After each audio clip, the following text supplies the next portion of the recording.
7 वाजता 7:30 वाजले होते. मग मी 8च वाजले होते. मी जेवाय बसले होते, मी उपास सोडायले होते. तर त्यांच्या 2 गाड्या आल्या. मग हे आमचा सोम डॉलर टाकीपाशी उभा होता. तिकडून त्याला एक चापड मारून तरी तिच्या नाईवाला सांगितलं नाही. मग तिथे येऊन उभा राहिला. तर मी जेवत म्हणलं ही पोरावाच्या गाड्या काही इकडे आल्या त्या गावात नाही त्या संध्याकाळी. मग मी असं पाठीमागून वळून बघितलं तर सोमला मारायला लागले ते 2-3 जण. म्हणजे त्या अविनाचा गणेश कांबळे त्याने एक आणि ती माळावरली 2-3 जण पोरं ते हरिबाची नातुंड त्यांनी 2-3 मारलं.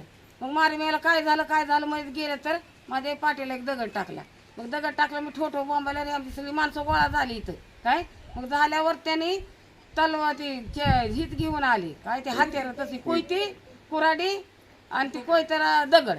एक दगड मारला तर त्याच्या आजीला लागला. दुसरं कोयतं उघडायला लागला. तिनं असा हात केल्याबरोबर तिच्या हाताला लागून सोमच्या डोक्याला इथं मस्तकाला लागला. ती रक्तभोबळ झाला गाठी. मग सगळ्याचा आरवड त्याचा बाप बी नव्हता इथं. त्याला बी गावात मारलं 2 पंचायत कुठं इथं काय जाताना सांगायला चालला होता. तर मग तितक्यात आता गाडी कुणाची नाही म्हणून मी रिक्षावाला बी कोणी येणार तसलं रक्त बघून आणि असले भांडणं बघून ते पवनराजाला मरणाची भीती ती मराठी भीती ती मांगमार बी भीती का तर ती राजा आहे बघ. पवन म्हणजे राजा गावातला का त्यापाशी सारखं कोयती जमी हिवडले पोरापाशी काहीतरी करतोय आणि ती कोयती जमी त्याच्यापाशी देऊन माणसाला मारायला लावतोय काय. तर ते सरपंचाकडे पुन्हा मी साड्या गावात फिरले तर कोण टमटम दिला.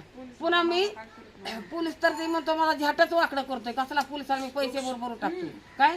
मग ते काय म्हणलं पुन्हा मग टमटमवाला येणार म्हणून मी सरपंचाला फोन लावला की म्हणलं तुमचं तरी सरपंच आम्हाला ती माणसं मारायला ती तुमची तरी गाडी पाठवा आणि तुमचा कोण ड्रायव्हर आहे ती पाठवा. त्या बिचाराने होळी टाकून गाडी पाठवली. त्यात माणसं मी धरून नेऊन टाकली आणि तितक्यात गेल्यावर झोपडपट्टीवर ती माणसं समशेमध्ये तिथं अडवली 4-5 जणांनी. तिथं एका वडायला लागली गाडी आलेली मोठ्याला दगड त्यांच्या गाडीवर टाकला. ड्रायव्हरला मारलं त्याचा मोबाईल फोडला आणि ज्या टायमाला त्याचा भाऊ तिकडून मुरून आलं काय नाव आहे त्यांचं बायासर बायावीर त्याने आल्यावर गाडी थुकवली. माझीच गाडी आहे म्हणून मग त्यांनी फोन केला पोलिसावर. त्या टायमाला पोलिसची गाडी आली. त्या टायमाला आम्ही दवाखान्यात गेला. धन्यवाद. एवढ्याच हे अत्याचार आहे. सरपंचावर कायच अन्याय नाही आणि सरपंच आम्ही त्यांचं ऐकलं बी नाही. सरपंचानं आम्हाला असं सांगितलं बी नाही की तुम्ही अशी करा म्हणून काय. त्यांचा आमचा काय संबंध नाही. सरपंचाचा जर काय संबंध नाही.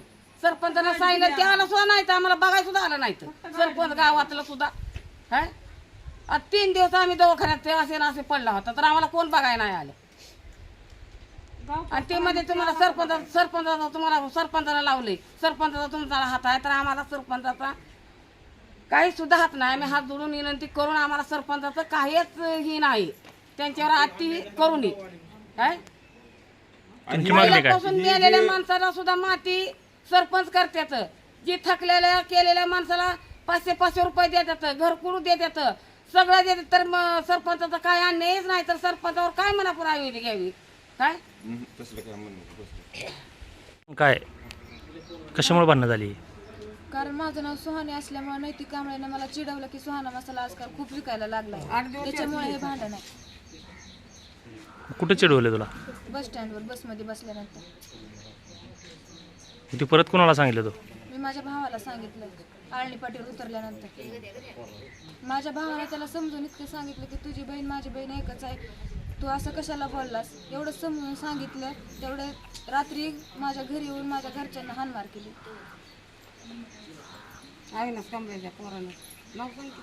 दादा काय तुझं काय काय तिने जे सांगितलं ती सगळं खरं आहे. मी त्याला घ्यायला नाक्यावर गेलो होतो आमच्या अळणी पाटीवर. तिनं मला सांगितलं असं मला नैतिक कांबळे चिडवलं. मी त्याला विचारायला गेलो समजावून सांगितलं. त्याचा राग मनात धरून त्याने घरी येऊन हाणमार केली. कोणाला मारहाण केली. मला माझ्या वडिलाला आजीला. आम्ही तिघ सापाला बाबा आणि ती माझा राबून नातू एक बारका. हां आता कालवा उठल्यावर ह्या पोरला मी हात अडवाय गेले कशाचा कालवा उठलाय म्हणून. तर ही 2-4 जण उभा होती मारायला. मग मी ह्याला असं धरून ढकला गेले ते त्यानं काय केलं कोयतं उरलं ह्याला हाणाय गेला ते मला हातावर लागलं डोक्याला लागलं. मी पडस तर पुला ह्याला मारले. ह्याला मारिस तर बघता जायचं त्याच्या बापाला बी टाकलं ठोका. कशामुळं. ठीक आहे भांडणामुळे ह्या पोरीच्या प्रकरणामुळे तर दुसरं काय त्यांच्या पोटात करून आहे. कोण कोण होती ती. गणेश कांबळे एक होता. आता मला तर नाव माहिती नाही. ते गणेश एक होता ते काय पाहून एक होता आणि ती बारकी आता एवढं मोठी मोठी पोरं त्या पोराच्या माळावर गेल्यापासून ओळखीच नाही त्या आमच्या. आम्ही बी मातंग समाजाचं आहोत. आपण मी त्यांना माहिती नाही का मी बी त्याच लोकांना नाही का आम्ही मातंग समाज तुम्हाला मातंग साथ आहे. समाजावर सरपंच खवून मला काय करायचंय कोणाचं काय करायचं आणि सावरायचं. मी बी त्याच लोकातली आहे, मी बी त्यांच्यात वागलेली आहे, मातक समाजाचीच आहे मी बी. अगं गाव आमच्या हां हां विजय महादेव माळकर आळणी.